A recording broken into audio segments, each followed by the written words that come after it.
എനിക്ക് അത്ഭുതം തോന്നുന്നത് നമ്മുടെ മാധ്യമങ്ങൾക്ക് സെൻസർ നടപടികളെക്കുറിച്ച് വലിയ പിടിയില്ല. അതോടൊപ്പം തന്നെ നമ്മളെ സിനിമാ സംഘടനകൾക്കും അതിനെക്കുറിച്ച് പിടിയില്ല. പക്ഷേ മാർക്കോ എന്ന സിനിമയെ സംബന്ധിച്ചിടത്തോളം അത് ഉടനീളം വയലൻസാണ്. അതിൽ വേറൊരു കഥ എന്ന് പറയാൻ എന്താ ഉള്ളത്? ഒരു കഥ ഉണ്ടെങ്കിൽ ആ കഥ വെച്ചിട്ട് കുറേ സീൻസ് ഒഴിവാക്കിയൊക്കെ കൊണ്ടുവന്നാൽ മതിയാവും.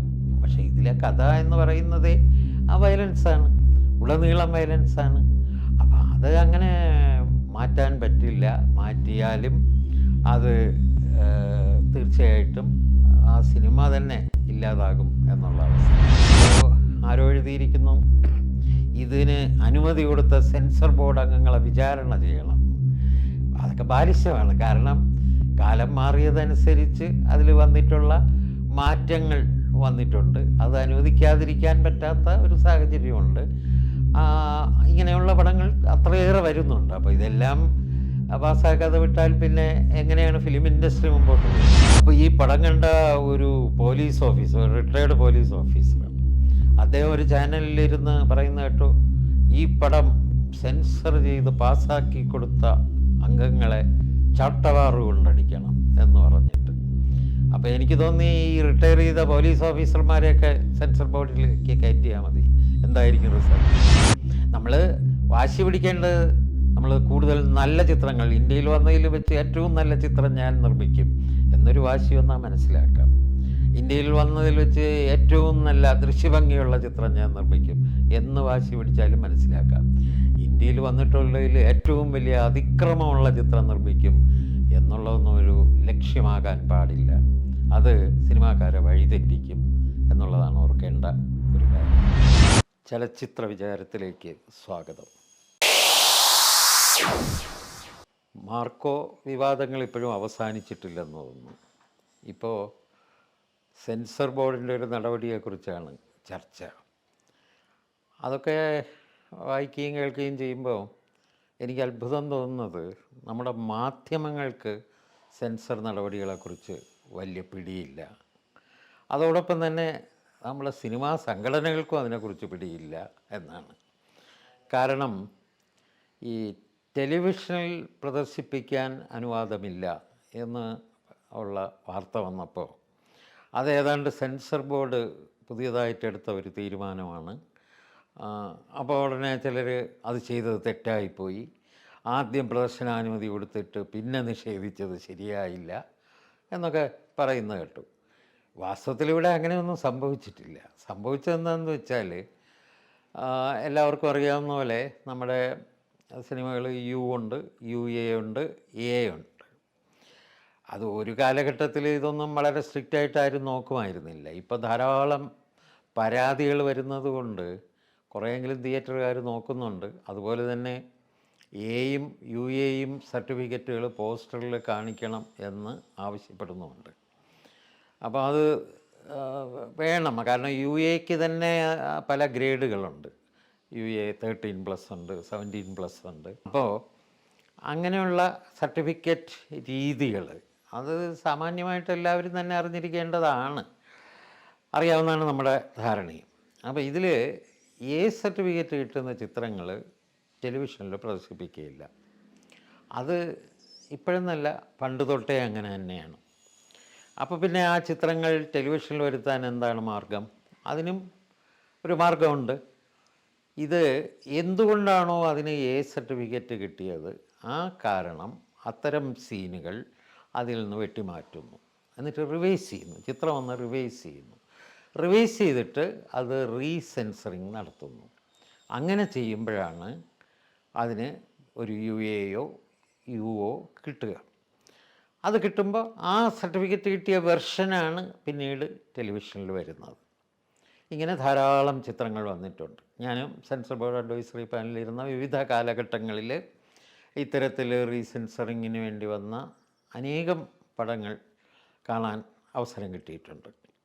അപ്പോൾ അങ്ങനെ വരുന്ന ചിത്രങ്ങളിൽ എല്ലാത്തിനും ഈ UAയോ UO കൊടുക്കാൻ സാധിക്കാറില്ല. അതിൻ്റെ കാരണം എന്താണെന്ന് വെച്ചാൽ, ചില ചിത്രങ്ങളിൽ ചില രംഗങ്ങളായിരിക്കും പ്രശ്നം. ചിലതിൽ ഒരു സീക്വൻസോ കുറച്ചുകൂടെ അധികം എന്തെങ്കിലും പ്രശ്നമായിരിക്കും. ചിലതിൽ ഏതെങ്കിലും അതിൽ വയലൻസ് സീൻസ് ആയിരിക്കും പ്രശ്നം, ചിലതിൽ സെക്സിൻ്റെ സീൻസ് ആയിരിക്കും പ്രശ്നം. ഇങ്ങനെയുള്ള പ്രശ്നങ്ങൾ വരുന്ന ആ ഭാഗം മാറ്റിയിട്ടായിരിക്കും ഈ സർട്ടിഫിക്കേഷൻ കൊണ്ടുവരിക. അപ്പോൾ ചില ചിത്രങ്ങൾക്ക് സർട്ടിഫിക്കറ്റ് കിട്ടാനുള്ള കാരണം അതിൻ്റെ തീമാറ്റിക് കണ്ടൻ്റ് ആയിരിക്കും. ഇതെങ്ങനെ മാറ്റും? ഒരു സിനിമയുടെ തീമാറ്റിക് കണ്ടൻറ്റ് മാറ്റണമെങ്കിൽ ആ സിനിമ തന്നെ മാറണ്ടേ? അപ്പോൾ പലപ്പോഴും അത് യുക്തിസഹമായിട്ട് മാറ്റിക്കൊണ്ടുവരാൻ സിനിമാക്കാർക്ക് കഴിയാതെ പോകും. അങ്ങനെ വരുമ്പോഴാണ് അതിന് അവരാവശ്യപ്പെട്ട പുതിയ സർട്ടിഫിക്കറ്റ് കൊടുക്കാൻ കഴിയാതെ വരുന്നത്. അപ്പോൾ പിന്നെ അതൊരു ടി വിയിൽ വരികയുമില്ല.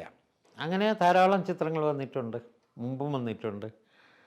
ഇപ്പോൾ മാർക്കോയെ സംബന്ധിച്ചിടത്തോളം അതിനും പറ്റിയിട്ടുള്ളത് തന്നെയാണ്. കാരണം ഇവർ UA കിട്ടാൻ വേണ്ടി തീർച്ചയായിട്ടും സമീപിച്ചപ്പം കുറേ അതിൽ ഏറ്റവും വയലൻ്റായിട്ടുള്ള കുറേ സീൻസ് കട്ട് ചെയ്തിട്ടുണ്ടാവാം.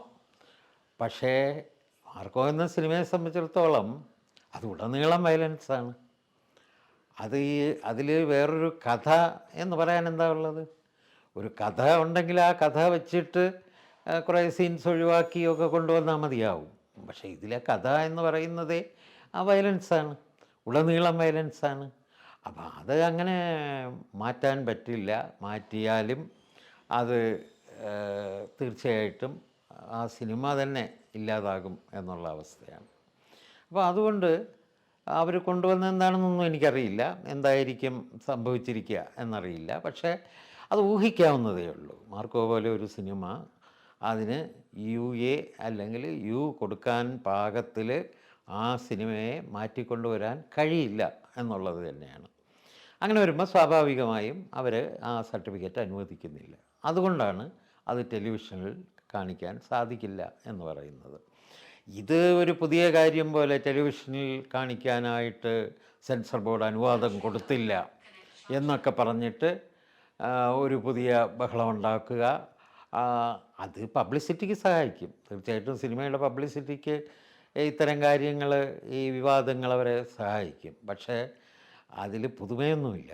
അത് മാധ്യമങ്ങളും പിന്നെ ചലച്ചിത്ര സംഘടനകളുമൊക്കെ ഏറ്റുപിടിച്ചതിൽ മാത്രമേ എനിക്ക് അത്ഭുതമുള്ളൂ.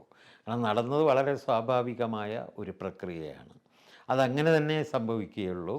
കാരണം മാർക്കോ എന്ന സിനിമ കണ്ടിട്ടുള്ളവർക്കത് മനസ്സിലാവും എന്തുകൊണ്ട് അതിന് സർട്ടിഫിക്കറ്റ് മാറ്റിക്കൊടുക്കാൻ കഴിയില്ല എന്ന്. ഇന്നിപ്പോൾ നമ്മൾ നോക്കിയാൽ സമൂഹത്തിലെ വിവിധ തട്ടിലുള്ള ഒരു സിനിമാ രംഗത്ത് തന്നെ ഉള്ളവർ അതെന്തിന് സർട്ടിഫിക്കറ്റ് കൊടുത്തു എന്ന് ചോദിക്കുന്നവരുണ്ട്.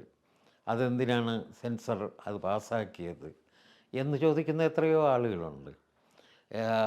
ഞാൻ കണ്ട കൗതുകകരമായൊരു കാര്യം എന്താണെന്ന് വെച്ചാൽ, ആരോ എഴുതിയിരിക്കുന്നു, ഇതിന് അനുമതി കൊടുത്ത സെൻസർ ബോർഡ് അംഗങ്ങളെ വിചാരണ ചെയ്യണം.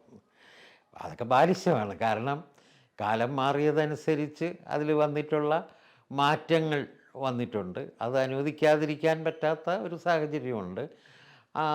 ഇങ്ങനെയുള്ള പടങ്ങൾ അത്രയേറെ വരുന്നുണ്ട്. അപ്പോൾ ഇതെല്ലാം പാസ്സാക്കാതെ വിട്ടാൽ പിന്നെ എങ്ങനെയാണ് ഫിലിം ഇൻഡസ്ട്രി മുമ്പോട്ട് പോകുന്നത്?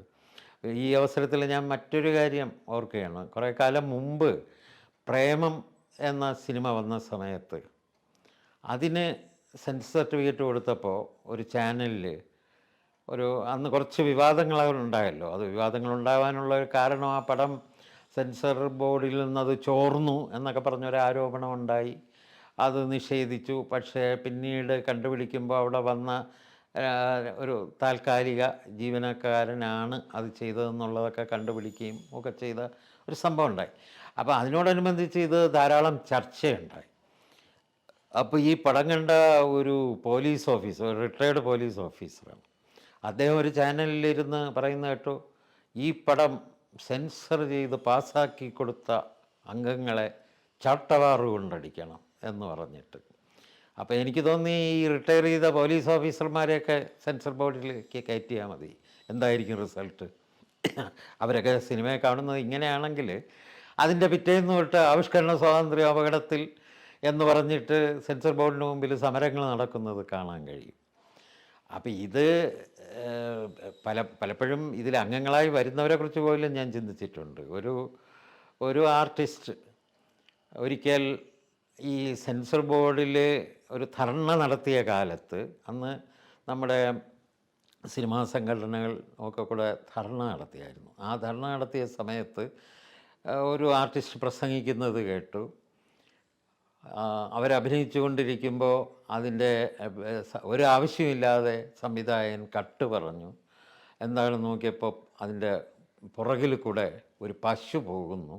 അപ്പോൾ ഈ പശുവിനെ കാണിച്ചാൽ പിന്നെ ഈ ആനിമൽസിനെ യൂസ് ചെയ്തതിൻ്റെ NOC കൊടുക്കേണ്ടി വരും. അതൊക്കെ വലിയ മെനക്കേടാണ്.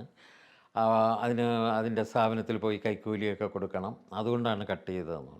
അപ്പോൾ അത്തരം ബാലിശമായ കാര്യങ്ങൾ സെൻസർ ബോർഡ് ചെയ്യുന്നു എന്നൊക്കെ പറഞ്ഞിട്ട് ഇവർ വലിയ ബഹളം ഉണ്ടാക്കിയതാണ്. കുറേ കാലം കഴിഞ്ഞപ്പോൾ ഈ കക്ഷി സെൻസർ ബോർഡിലെ അഡ്വൈസറി പാനൽ മെമ്പറായി.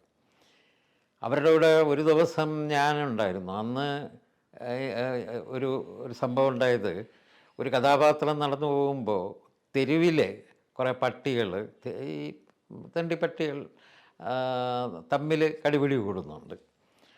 അത് ഡയറക്ടർ പറഞ്ഞിട്ടൊന്നുമല്ല, ഈ നടന്നു പോകുന്ന വഴിയിൽ യാദൃച്ഛികമായിട്ട് സംഭവിക്കുന്നതാണ്. അപ്പോൾ അന്ന് ഇതിൻ്റെ ചർച്ച നടക്കുമ്പോൾ ഇവരാവശ്യപ്പെടുകയാണ്, അതിന് പെർമിഷൻ കൊണ്ടുവന്നോ, അതിന് NOC കൊണ്ടുവന്നോ എന്ന് ചോദിക്കുകയാണ്. അതായത് പണ്ട് ഇതേ കാര്യത്തിന് വേണ്ടി സെൻസർ ബോർഡിനെ പ്രതിക്കൂട്ടിൽ കയറ്റി നിർത്തിയ ആൾ തന്നെ അതിൽ വന്നപ്പോഴേക്ക് മാറിപ്പോകുന്നു. ഇതൊക്കെയാണ് അപ്പോൾ ഈ സെൻസറിങ്ങിനെ സംബന്ധിച്ച ഓരോരോ സമീപനങ്ങൾ. അപ്പോൾ അതിൽ പോലീസ് ഓഫീസറായാലും ആർട്ടിസ്റ്റായാലും സംഘടനാ പ്രതിനിധികളായാലും ഇങ്ങനെയൊക്കെ തന്നെയാണ്. കാരണം അവരതിൻ്റെ യഥാർത്ഥമായ അവസ്ഥയിലേക്ക് വരുമ്പോഴാണ് ഈ വിട്ടുവീഴ്ചകളുടെയൊക്കെ ആവശ്യം ബോധ്യപ്പെടുന്നത്. അപ്പം മാർക്കോ ഏതായാലും ഒത്തിരി പേർക്ക് ഒരു ചീത്ത പേരുണ്ടാക്കാൻ സഹായിച്ചിട്ടുണ്ട്. എന്തായാലും ഇത് നമ്മുടെ സിനിമാക്കാർക്കൊരു പാഠമായിരിക്കുമെന്ന് ഞാൻ വിചാരിക്കുന്നു. ഒരു മാർക്കോ വിജയിച്ചു സാമ്പത്തികമായിട്ട്, പക്ഷേ അതൊരു ശരിയായ വഴിയല്ല എന്നുള്ളത് ഇപ്പോൾ ഏതാണ്ട് സിനിമാക്കാർക്ക് ബോധ്യമായിട്ടുണ്ട്. അതിൻ്റെ പ്രൊഡ്യൂസർ തന്നെ പറഞ്ഞിട്ടുണ്ട്, ഇനി ഇങ്ങനെയുള്ള ചിത്രങ്ങൾ താൻ നിർമ്മിക്കുകയില്ല എന്നുള്ളത്. നമ്മൾ വാശി പിടിക്കേണ്ടത്, നമ്മൾ കൂടുതൽ നല്ല ചിത്രങ്ങൾ, ഇന്ത്യയിൽ വന്നതിൽ വെച്ച് ഏറ്റവും നല്ല ചിത്രം ഞാൻ നിർമ്മിക്കും എന്നൊരു വാശി ഒന്നാ മനസ്സിലാക്കാം. ഇന്ത്യയിൽ വന്നതിൽ വെച്ച് ഏറ്റവും നല്ല ദൃശ്യഭംഗിയുള്ള ചിത്രം ഞാൻ നിർമ്മിക്കും എന്ന് വാശി പിടിച്ചാലും മനസ്സിലാക്കാം. ഇന്ത്യയിൽ വന്നിട്ടുള്ളതിൽ ഏറ്റവും വലിയ അതിക്രമമുള്ള ചിത്രം നിർമ്മിക്കും എന്നുള്ളതൊന്നും ഒരു ലക്ഷ്യമാകാൻ പാടില്ല. അത് സിനിമാക്കാരെ വഴിതെറ്റിക്കും എന്നുള്ളതാണ് ഓർക്കേണ്ട ഒരു കാര്യം.